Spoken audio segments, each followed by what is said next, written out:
হাইমচর উপজেলায় সদর আলগীবাজারের মধ্যগলি রাস্তাটি চলাচলের অযোগ্য প্রায়। উপজেলা প্রশাসনের সুদৃষ্টি কাম্য। বিএম ফরিদের তথ্যচিত্রে বিস্তারিত। চাঁদপুর হাইমচর উপজেলার সদর আলগীবাজার মধ্যগলি একসময় ছিল আলগীবাজারের প্রধান এবং সেরা বেচাকেনার জায়গা।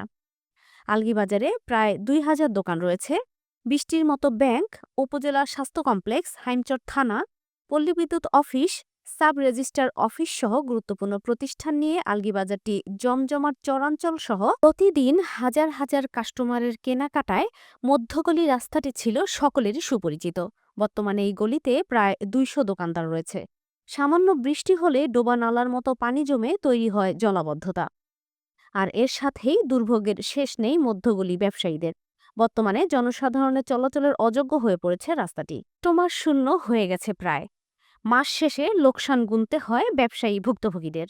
বাজার কমিটি না থাকায় আলগীবাজারে বিলুপ্ত ব্যবসায়ী কমিটি একাধিকবার উপজেলা নির্বাহী অফিসার বরাবর জানানো হলে আশ্বস্ত করা হলেও কোনো সুব্যবস্থা হয়নি। চরম ভোগান্তিতে বাজার ব্যবসায়ীরা।